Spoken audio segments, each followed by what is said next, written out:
목마름을 아시는 주님이라는 제목으로 본문의 말씀을 함께 살펴보려고 합니다. 누군가가 나를 알아준다는 것, 누군가가 내 마음을 이해한다는 것, 참 좋은 일입니다. 또 그러한 우리 마음과 형편을 알고 또 뜻하지 않게 이렇게 이해해주고 또 그 마음을 위로해주는 누군가가 옆에 있다는 게 참 좋은 것 같습니다.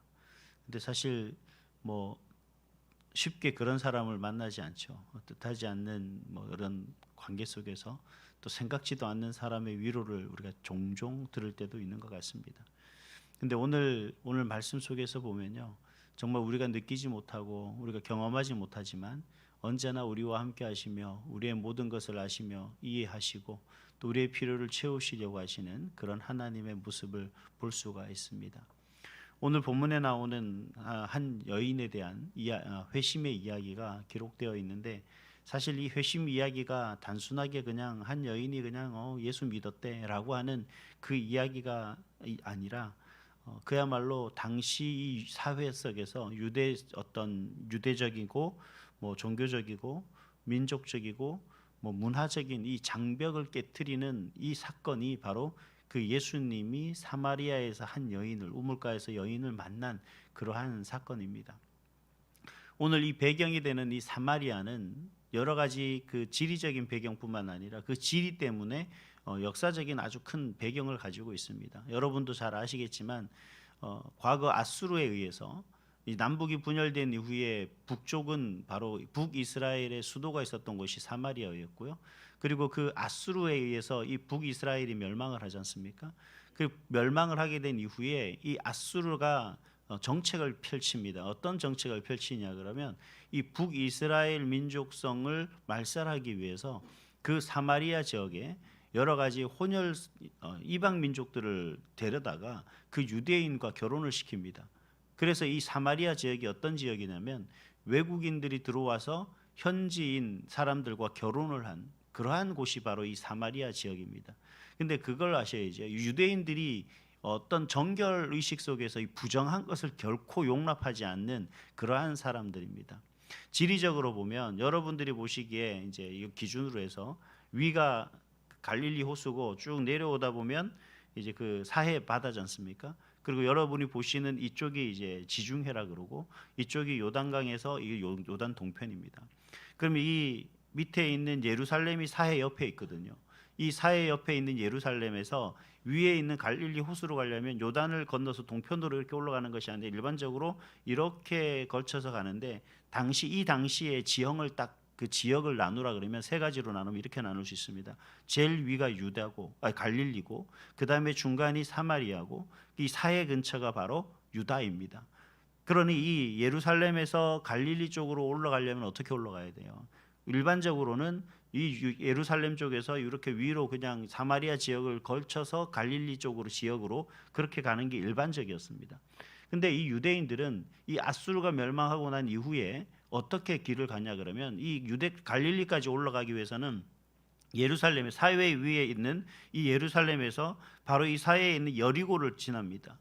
지금 이 여리고 땅이 어떤 곳이냐 그러면 요르단과 이스라엘과의 국경이 있는 다리가 있습니다. 여리고에 이 엔게디 다리라고 있는데 이 다리를 건너서 소위 말하는 이 강을 건너서 여리고 쪽에서 있는 강을 건너서 이 요단 서편을 통해서 쭉 올라가서 다시 꺾어서 이 갈릴리 호수 쪽으로 가는 거죠. 그러니까 사마리아 지역을 일반적으로 돌아갈지언정 부정한 곳을 통과하지 않는 것이 당시 유대인들의 전통이었고 관습이었고 문화였습니다. 왜냐하면 이 사마리아 자체가 부정한 것이었죠. 그래서 지금 예수님이 이 사마리아를 통과했다라고 하는 건 이 사마리아 땅을 들어갔다는 것은 말 그대로 부정한 곳을 그대로 갔었다라는 것을 의미하는 겁니다. 그게 대단한 것이죠. 정말 누가 보더라도 이해가 되지 않는 거예요. 근데 이 여인의 입술을 통해서 이게 또 증명이 돼요. 예수님이 그 여인을 사마리아의 에서 우물가에서 그 여인을 만나죠. 여인을 만났을 때 그 여인에게 뭐라고 얘기합니까? 물을 좀 달라고 이야기를 하죠. 근데 그 여인이 뭐라고 얘기합니까? 당신은 유대인이고 유대 남자인데 왜 사마리아인 나에게 물을 달라 하느냐? 이런 법이 없다. 이런 경우가 없다. 이 말도 안 되는 지금 그러한 상황이다라고 그렇게 이야기하는 것을 볼 수가 있습니다. 근데 여기서 또 하나의 문제가 또 하나의 뭔가 특별한 어떤 하나의 문제를 우리에게 던져주는데, 그 사마리아 여인과 예수님과의 만난 시간이 6시다라고 그렇게 얘기를 해요. 이제 6시다라고 얘기하는 것은 일반적으로 그 당시 유대 시간으로 보면 정오입니다. 12시, 낮 12시. 우리가 이 중동 지역을 가면 보통 12시부터 시작해서 한 2시 정도, 그러니까 11시 좀 넘기 시작하면 한 2, 3시까지는 거의 사람들이 왕래를 잘 안 합니다. 왜냐하면 그 시간이 가장 뜨거운 시간입니다. 제가 이스라엘을 한번 갔었는데 사람이 밤에 얼어 죽는 경우가 생긴다고 해요. 얼어 죽는다는데 근데 왜 얼어 죽느냐라고 이제 보니까, 이집트라는 나라가 공식적으로 섭씨 50도가 넘어가면 국가적으로 휴무입니다. 근데 그 법을 공표하고 나서 지금 한 7, 80년 됐겠죠? 그 70년 된 이후에 지금까지 공식적으로 50도씨가 넘은 적이 없다고 해요. 근데 온도계는 항상 51도, 52도 뭐 이런 식으로 가리키더라고요. 근데 공식적으로 국가에서는 그렇게 공표를 하는 거죠. 왜냐하면 항상 50도가 넘어가니까 그런 거예요. 그럼 밤 기온이 어떻게 되냐? 밤 기온은 일반적으로 한 20도에서 23도 정도 됩니다. 딱 살기 좋고 자기 좋죠. 근데 낮 기온이 워낙 높다 보니까 밤 기온이 20도 됐는데 처음에는 너무 좋더라고요. 밤에 선선하게 자는 게. 근데 한 3일, 4일 지나기 시작하니까 밤이 쌀쌀해지기 시작하는 겁니다. 춥게 느껴지는 거예요. 제가 그리고 미얀마라는 곳에 제가 단기 선교를 한번 갔던 적이 있는데 1월 달에 갔었는데 그 아침 기온이 20도 정도 됐거든요. 겨울인데 우리가 이 나라의 겨울에 1월 달이니 얼마나 거기가 20도면 따뜻합니까? 근데 좀 가난한 아이들이 이상한 뭐 아카시아 나무 열매 같은 거, 그걸 꽃 같은 걸 들고 와서 판매를 하는데, 그 아이들이 막 입술을 막 다다다다다 이를 막 부딪히면서 팔고 있어요. 우리는 반팔 입었는데 너무 좋은데, 근데 제가 한 2, 3일 또 있다 보니까 이게 춥다라는 게 느껴지더라는 거죠. 그렇게 기온이 차이가 있는 겁니다. 이 낮 기온이 높은 낮 기온 속에서 모든 사람들이 활동을 하지 않는 거예요. 우리가 다윗이 궁전을 거닐다가 누구를 봤죠? 그때 그 시간이 왜 결국 더우니까 목욕을 하거나 샤워를 한 그런 경우입니다. 그만큼 낮 시간에는 활동하지 않는데, 이 모든 사람들의 활동하지 않는 많은 사람들의 눈을 피해서 이 여인이 지금 어디로 온 거예요? 물을 기리러 왔다라는 것이 지금 현재의 모습인 겁니다. 그러면 이 여인의 모습을 볼 때 이 여인의 문제는 뭐겠어요? 사실 이 여인의 문제는 도덕적인 문제도, 그리고 어떤 관계적인 문제도, 사실 종교적인 문제도 아니었다는 거죠. 오늘 예수님은 우리에게 이런 말씀을 하고 계시는 거예요. 우리의 문제는 사실 도덕적인 문제도 아니고 관계적인 문제도 아니고 종교적인 문제도 아닌데, 그럼 오늘 우리가 살아가는 이 삶의 모습 속에서 우리는 항상 목마르다라는 사실입니다. 여러분, 오늘 이 사마리아 여인은 그 목마름을 무엇으로 채우려 했냐 그러면 사랑으로 채우려고 했습니다.